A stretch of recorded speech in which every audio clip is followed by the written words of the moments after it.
Noah's Ark is another one of those stories that's mistranslated and misrepresented in these days. It's supposed to be 85 feet wide, 50 feet tall, 510 feet long, and it is supposed to be larger than Titanic, longer than Titanic. And of course, for the most part, none of these things are true. The text in the biblical text, the Bible we see today, that's text about Noah's Ark, that is a mistranslation, a very large mistranslation, and I'll explain why in a minute. First of all, not to get into Titanic, we've all seen the movie with DiCaprio, fascinating movie. It's an extremely large ship, took 3,100 workers to make it, over 3 years to make it, equivalent to today's money, $250 million, came from a company called Hartwell and Wolff, and I love the movie just to see the magnitude of this massive, massive ship. As far as the Bible is concerned, we're told, and this Google will say this, that Noah took 100 years to build the ship. He was 500 years of age at that time.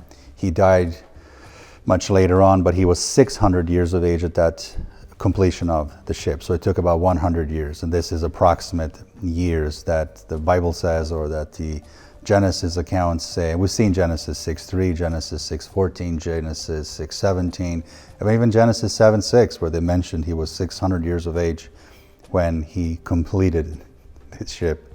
So let's not continue to drink the Kool-Aid, religious Kool-Aid, and stop repeating Disney type of radical fairy tale stories. Let's stick to the facts that are obtained through great authors, channeled information, past life regression, and also individuals who have had their own extraterrestrial contact. First of all, Bible itself, we all know that is a combination of a variety of different stories. Bible was written 300 to 900 years after Jesus' apparent death. There's a lot of mistranslations. There's a significant amount of fake stories and stolen stories from ancient civilizations, including ancient Egypt, including dozens and dozens of books removed, like Book of Enoch, for example, completely removed. To this day, we don't know what Jesus did in his 20s and 30s. Where did he go? He went to Tibet, Egypt, and India, but Bible's not going to talk about that.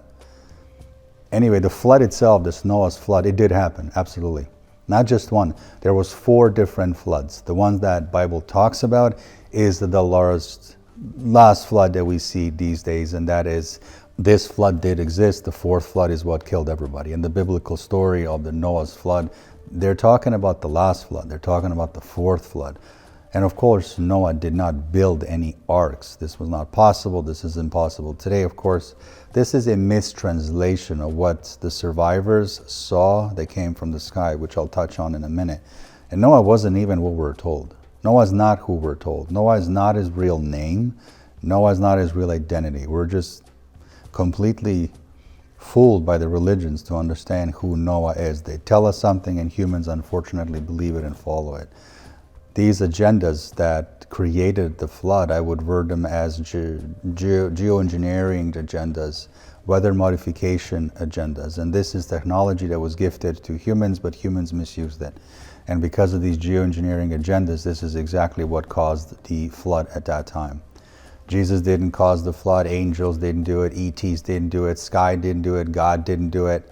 The God and gods, those are the things that I've always talked about. S was removed much later on. Those were gods at that time, Elohim and Anunnakis. And when it comes to this flood, yeah, of course, he wiped a whole race. Everybody killed everything and killed everything in its path. And there was 3 other times the floods happened. This is the 4th one.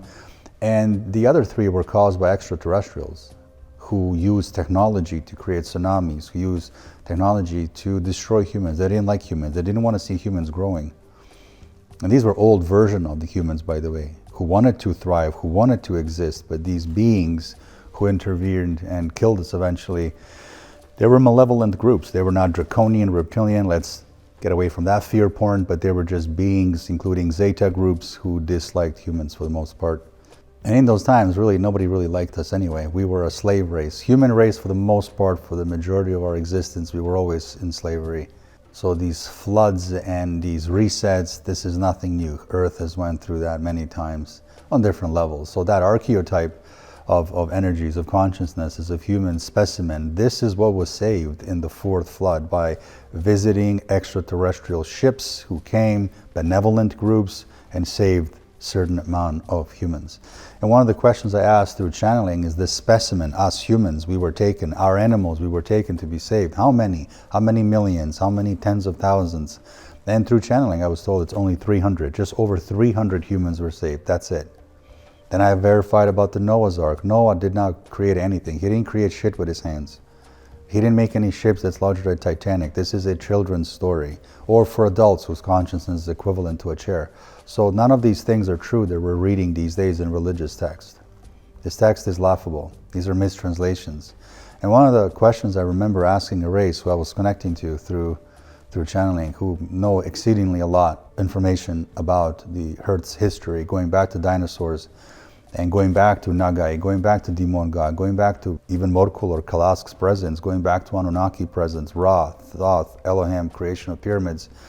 I wanted to know different specifications of how big was this ship they came and picked up specimen, which type of humans were taken, which type of animals were taken, and all of these questions were answered. This is a long story, but to summarize it, after the flood was finalized, many years after, these specimens of these humans and animals were then returned to Earth and given a variety of different technology that was extraterrestrial technology to start building things. And to this day, we see these magnificent builds, these structures, by surviving Atlantean technology, aka Tartaria, and so forth. But a lot of the traumas that we still keep today is stored within our DNA, obviously subconscious, unconscious, but it's stored within our DNA from those floods. And I remember I asked my higher self through channeling, so fourth density layer, I was asking, I said, how much of my own traumas in life do I keep today, right now, in my life as this human, as Anthony? How many of these traumas do I keep from the floods, either first, second, or third, or fourth flood, either one of these four floods? Which fears do I have that I'm not even aware of? And a very large statistic was given, 65%. 65% of what I witnessed as a soul in past incarnation, so tragedies, agonies, drownings, all of this is still stored within my human body. Of course, I'm not aware of it because I'm not being activated or triggered by it, but it's still stored. And when it comes to who made humans and who saved us, who hybridized us, this was the Anunnaki. Religious figures had nothing to do with it. Garden of Eden, Adam and Eve. I've already done a video on Adam and Eve. Garden of Eden is a mistranslation for the Anunnaki lab, cloning lab, reproduction lab. And this is why the Bible again stole a story, heavily revised it, that Eve and Adam had sex and then her rib was removed. The rib representation is a representation of sexual reproduction, that's all. And I've done a video on some of these religious topics. Some were removed by YouTube, of course, for censorship. I'm the most censored, I think, on the internet, and some were still there. Religious lies, that video is still there, I believe. But when it comes to our ancient past, a lot of these depictions, these symbols, pictures, fruit to snakes, these are misrepresentations. Snakes mean what? Satan? Lucifer? No, it means wisdom, and it represents Earth reptilians. No rib was ever removed from that woman.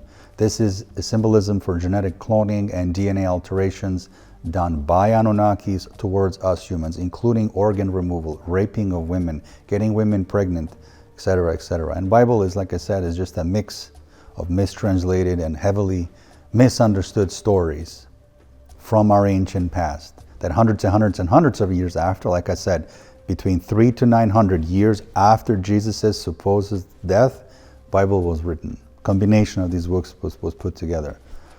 Biblical stories also lie often about the names. All the time, Noah had these sons, Shem and Ham and Japheth. And then Ham would become the father of Canaan. And then those three sons had their own sons, and etc., etc. So again, many times when it comes to this person had 5 sons or 10 sons, these are mistranslations, misspellings, misunderstandings. Let's look at Shem, for example. S-H-E-M, I believe is the spelling. He had some sons. He had Elam, Ashur, Aram, and Lud, L-U-D. These were not names of sons. These were names of regions. It would be like saying, I'm Anthony, but there's a city called Anthony. These are mistranslations. Those are not their names. Those are not their real names. And half of a lot of these names didn't even exist. These names are mistranslations from the ancient text, that's all. Those are tribe names also in many cases. Regional locations, not actual singular humans, not a person with a name and a last name. So the text that's presently in Torah, Bible, and Quran, and some call it holy books, I just call it a book. It's another book in the library in my perspective. It isn't 1000% accurately translated. Creation of humans is not talked about in the Bible, in these holy books, properly or accurately or fairly or effectively or efficiently by any of our religions today at all. They're hiding the creation of human beings. We're not 5,000 years of age. Ham, one of Noah's sons, had 4 sons: Kash, Mirzam, Futun, and Canaan. Again, names are misrepresentations for tribe names, village names, locations, regional locations. And some of these names are not even names of anything. They're just made up names. They're definitely not names of an individual person. Japheth, I believe, is one of the sons.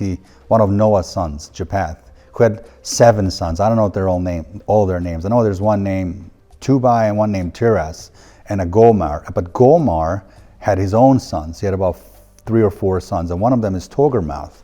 And all of these humans, I'm mispronouncing them probably, but all of these humans, they're not real. These names are wrongly depicted.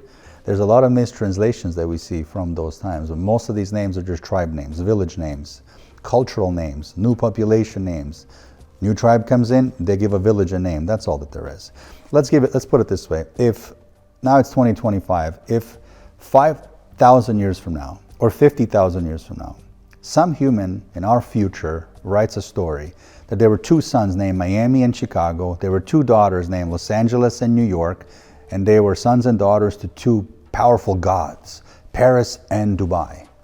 So whoever is reading that is probably going to believe it, but it isn't true. These are names in our cities, across regions and countries that I just talked about. So these dynamics of the ancient text have always been the problem, and the problem is mistranslation.